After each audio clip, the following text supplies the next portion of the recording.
about you, but my kids are certainly needing an extra bit of stimulation at the moment, being stuck at home all the time. So I thought it would be great for me to make a toy that they could use in open-ended play to really encourage their creativity and to get moving. So I decided to make some beanbags.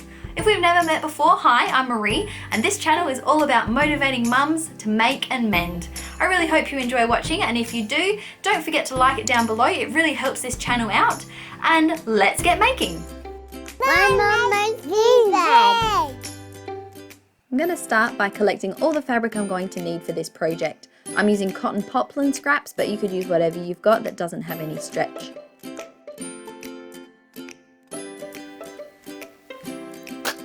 Ta-da! I've picked 18 colours.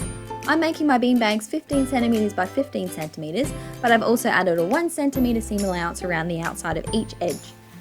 I'm going to take each fabric individually, fold it in half, and then place my template that I've made over the top so I can cut out the two squares at the same time. I'm using pinking shears to cut it so that it doesn't fray, but you can use any scissors. And you probably could use pins to hold the template in place, but I just couldn't be bothered and I figured it was pretty much close enough anyway.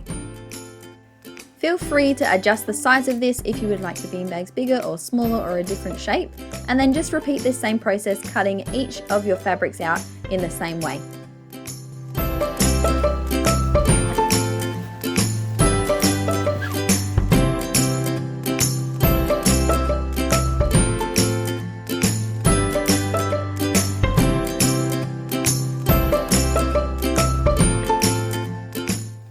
So I've changed the angle of the camera a bit so that we can see a bit closer what I'm doing next. I've ironed all of my squares because they were pretty creased from being in my scrap box. And next step is for us to get our sewing machine, sew around the sides, making sure to leave a gap so that we can turn them in the other way. Then we'll flip them inside out, ready to stuff them with their filling. Now, I don't actually have beans for beanbags, but I have a whole bunch of wheat from wheat bags that I was making and selling at one point. So we'll be making itty bitty tiny wheat bags, and it'll be pretty much the same thing, so it'll be fine. Because when you're on lockdown, you just use whatever you got, so this is what we're using. I'm going to take my fabric from my beanbag and fold it so the right sides are together.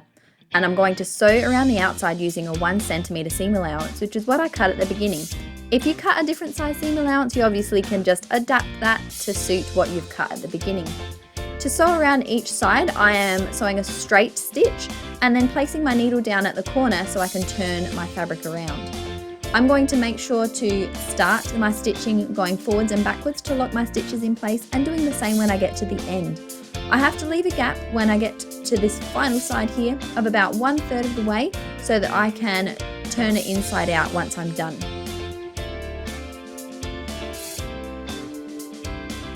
Oh, I've turned it inside out without cutting the corners off. Now it's not sitting flat. Oh, should I change it? Yeah, I probably should. Before you turn your beanbag in the right way, make sure that you snip your corners, making sure not to snip your thread though, so that when you do turn it in the right way, the corners will sit flat. Then repeat the same process with each of your beanbags, putting the right sides together and sewing around the outside with a straight stitch, remembering to leave a side with 1/3 of a gap open so that you are able to turn them in the right way once you're done.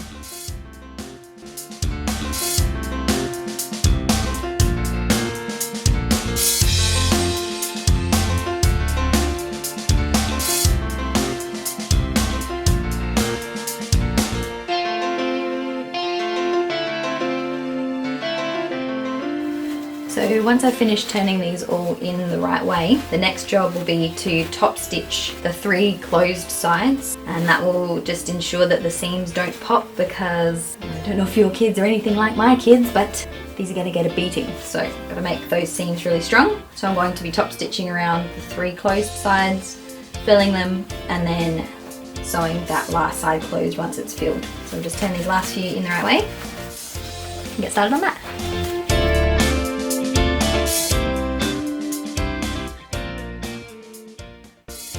Top stitching will be visible, so you'll want to pick a colour cotton that matches the colour of your beanbags. We're sewing around these 3 closed sides, making sure that our stitching is close to the edge of our beanbag.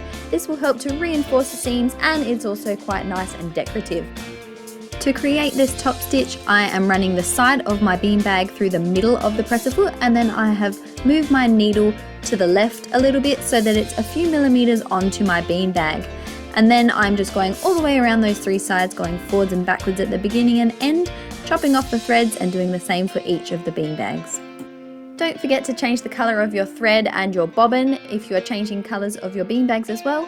And I'm using a pencil to push the corners out of my beanbags as well to help them sit nice and flat.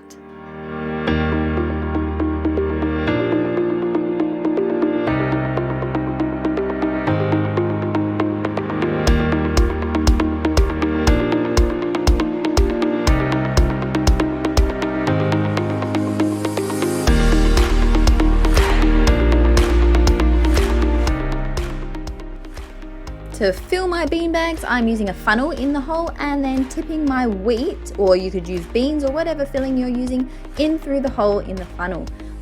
I decided that 1.5 cups of wheat was the perfect amount of wheat to fill my beanbags, but you could adjust that depending on how full you would like yours to be. So I'm just using my funnel and then they're filled.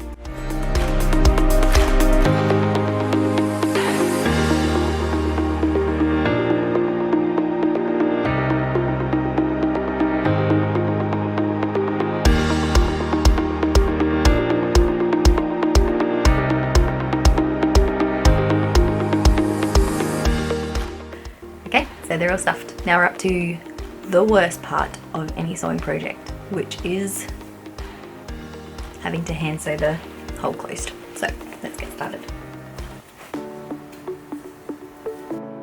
To sew these holes closed, I'm using a ladder stitch, which is also called an invisible stitch, and I'll be going into more detail about that in next week's video, so please subscribe down below so that you can watch that video if you would like to learn more about how to do an invisible stitch.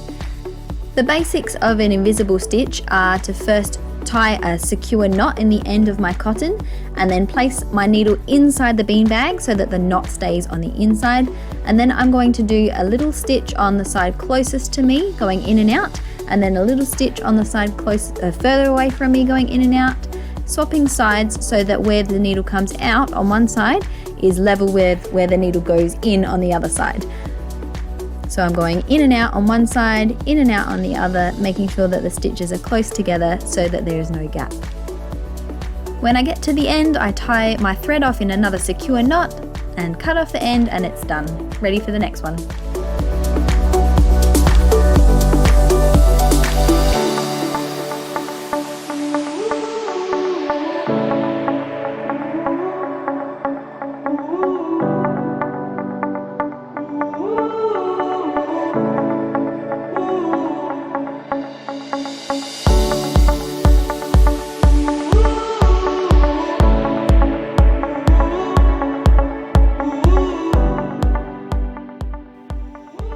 Now we will top stitch that 4th side in the same way that we top stitched around the other 3 sides, making sure that your settings are the same so that it looks even. Again, I'm going forwards and backwards and going down this 4th edge. It's really important that your sewing machine needle doesn't go through the wheat and damage your needle, so make sure to push it all to one side before you start sewing.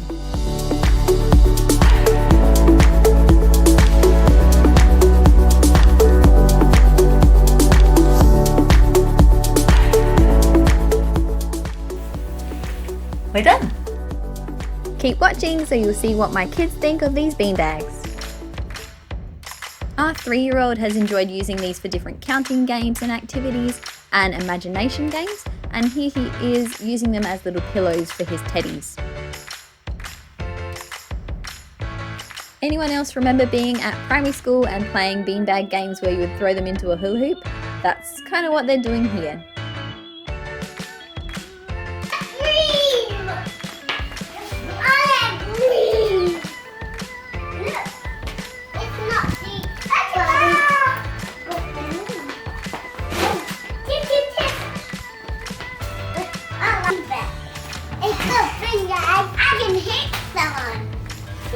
Oh, thanks for that.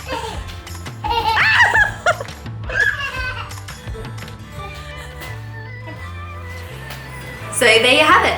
I hope you enjoyed watching this video where I created these beanbags for my kids. If you did enjoy watching this video, don't forget to subscribe down below for more videos just like this, and follow me on Instagram at mymum.marie. I'd love to see your own projects, whether you made beanbags like me or whether you're just creating something else. Please tag me on Instagram so that I can see what you're making. So until next time, get creative, and I'll see you next time. I said next time, guys. And yeah, that's it. Something like that.